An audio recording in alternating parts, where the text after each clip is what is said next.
Hey guys, and welcome to Top Channel 101, and today we're going to be making a physics-based swing like this that you can interact with. Yeah, so let's see how to set this up. We're going to be using the rigid body system and setting up some constraints for this.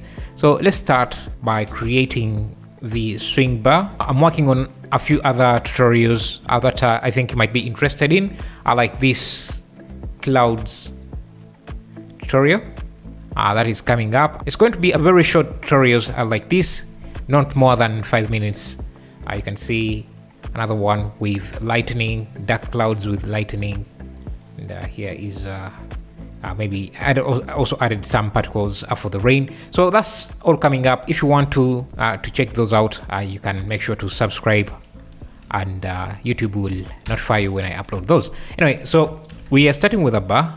This is going to be it. I'm going to apply the rotation and scale, and I'm going to also have this as the seat.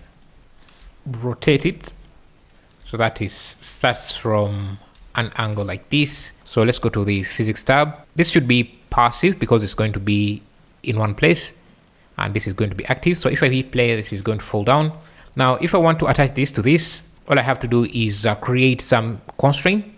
So I can have an empty like this that I set up as a rigid body constraint that attaches this to this. So if I hit play, because this is fixed to this, it's not going to move. But if I change this from fixed to point, then we should see that this is swinging.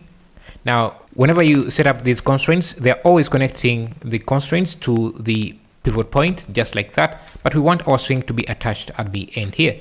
So what we can do is add another rigid body here and set up another constraint.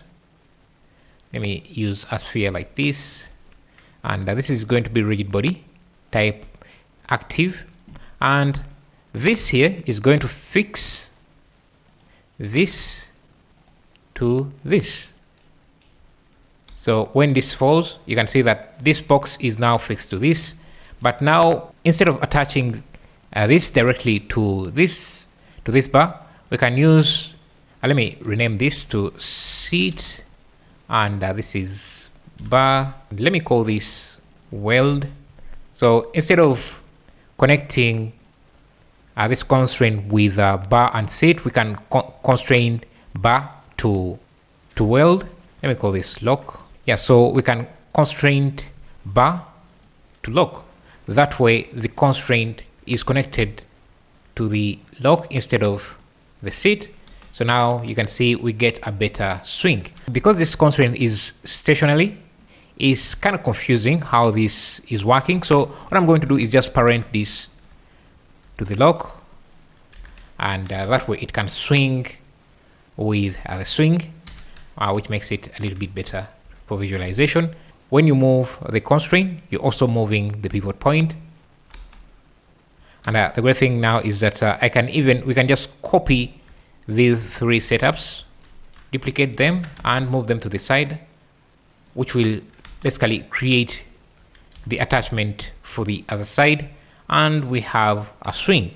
Now the rest is just setting up the ropes as you want, and if you want to increase the length of this, you can just move this apart, and you can even rotate this back to the correct angle, and you can see now our swing should be fine. Let me add a few cubes here. Add a larger cube here, type rigid body. You can see how this is swinging a bit. Maybe let me increase the mass of this. Let's just have another one. See how they are balanced. Let's give this a small swing, and look at that. It's a nice trick and quite simple. Because these relationship lines don't render, you can just draw a curve that starts from here to there. So just do something like that. I want the pivot point to be at the end here, or that way I can pin this. Let's see what is rotating. Now we can have the pivot point at the bottom here, origin to 3D cursor, and parent this to our seat. Control P, but keep transform Perfect. You can see that now our line is moving.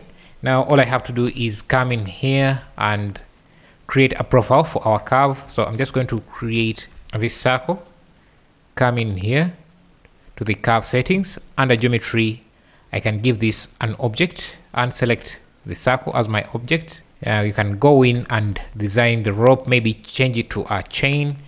If you want it to be a rope, you can just design the profile to have 3 O-rings like that, and that will be reflected in the profile of the curve. If you select one corner, you can go to the tilt options and just rotate it a few times, but we need more subdivisions in this.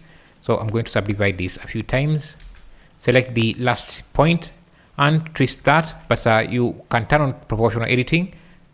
Make sure it's set to connected, rotate, increase the offset, and you can see what we get.